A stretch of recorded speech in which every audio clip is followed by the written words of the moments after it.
ان الحمد للہ اما بعد اعوذ باللہ من الشیطان الرجیم بسم اللہ الرحمن الرحیم۔ ناظرین، میں ہوں آپ کا میزبان ڈاکٹر فضل محمود، اور ہم اللہ کی توفیق سے سورۃ بقرہ جو ہے نا اس کا ترجمہ پڑھ رہے ہیں۔ تو انشاءاللہ تعالیٰ آج ہم آگے پڑھیں گے۔ کل تک ہم نے جو پڑھا تھا اس میں یہ بتایا گیا تھا کہ کافر جو ہے نا ان کو نبی کریم صلی اللہ علیہ وسلم کو بتایا گیا تھا کہ چاہے آپ ان کو ڈرائیں یا نہ ڈرائیں ان کے لیے برابر ہے، انہوں نے ایمان نہیں لانا، کیونکہ اللہ تعالیٰ نے ان کے دلوں پر مہر لگا دی ہے اور انہوں نے کوئی اچھی بات قبول نہیں کرنی، اور ان کی آنکھوں پر بھی پڑتا ہے، انہوں نے سچ کو اور حق کو پہچاننا ہی نہیں ہے، اور ان کے لیے شدید عذاب ہے اللہ کے ہاں۔ اور کچھ لوگ ایسے ہیں جو لوگوں کو یا مسلمانوں کو کہتے ہیں کہ ہم ایمان لائے، اور لیکن حقیقت میں وہ ایمان نہیں لائے، یہ منافقین ہیں۔ ان کے بعد میں اور بھی جو ہے نا باتیں اللہ تعالیٰ بیان فرمائیں گے، اور آج ہم اپنا آج کا سبق پڑھتے ہیں۔ یخادعون اللہ، دھوکہ دینے کی کوشش کرتے ہیں وہ اللہ تعالیٰ کو۔ یخادعون دھوکہ، اللہ یخادعون اللہ، اللہ کو دھوکہ دینے کی کوشش کرتے ہیں، دھوکہ دے نہیں سکتے، صرف وہ کوشش کر سکتے ہیں۔ والذین آمنوا، والذین اور ان لوگوں کو آمنوا جو ایمان لائے، یعنی کافر جو ہے اللہ تبارک و تعالیٰ کو بھی، اور وہ جو ایمان والے ہیں مومنین ہیں ان کو بھی دھوکہ دینے کی کوشش کرتے ہیں۔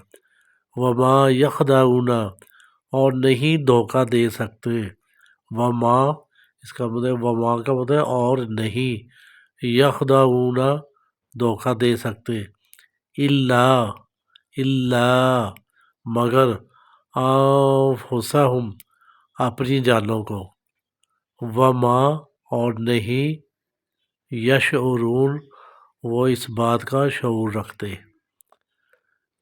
فی قلوبہم، فی کا مطلب ہوتا ہے بیچ یا درمیان یا اندر، فی قلوبہم ان کے دلوں میں مرض ہے، بیماری ہے۔ فزادہم اللہ مرضا، فزادہ پس بڑھا دیتا ہے، ہم اللہ ان کی یہ بیماری، ہم اللہ اللہ تعالیٰ، مرضا بیماری، فزادہم اللہ مرضا پس اللہ تبارک تعالیٰ ان کی یہ بیماری اور بڑھا دیتا ہے۔ وَلَهُمْ، والا وا کا مطلب اور، لاہم واسطے ان کے، اور ان کے واسطے عذاب علیم عذاب ہے دردناک، بما اس وجہ سے، یا بسبب کانو تھے وہ، یکذبون جھوٹ بولتے۔ وَإِذَا اور جب، قیلا کہا جاتا ہے، لہم ان کو، لا تفسدو نہ تم فساد کرو، فی الارض زمین میں، اور جب ان سے کہا جاتا ہے کہ زمین میں فساد نہ کرو، آگے سے جواب کیا دیتے ہیں، قالو کہتے ہیں، انما ہم تو بے شک، نحن مصلحون اصلاح کرنے والے ہیں، الا خبردار، جان لو، اچھی طرح جان لو، الا انہم بے شک وہ، ہم المفسدون وہی فساد کرنے والے ہیں،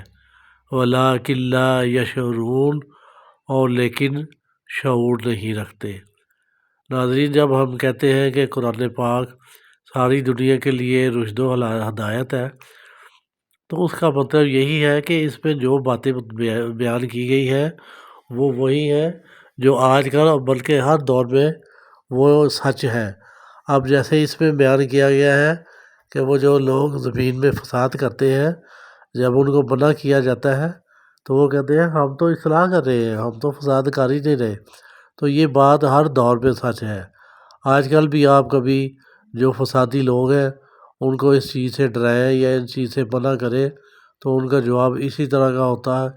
اور وہ کام یہی کر رہے ہیں، یعنی کہ فساد پھیلا رہے ہیں۔ ناظرین، آپ سب سے درخواست ہے آپ دعاؤں میں بھی یاد رکھیں، اور دوسری سب سے بڑی بات یہ ہے کہ ہم جو بھی روز پڑھتے ہیں اس کو اپنے ذہن میں بھی بٹھائیں، اس کو اچھی طرح سے یاد کریں، اور اس آیت کو، ایک آیت، دو آیت، ان سب کو اپنی زندگی پر لاگو کر لیں۔ مثلا اگر کسی میں ہے نا کہ ایمان مضبوط کرے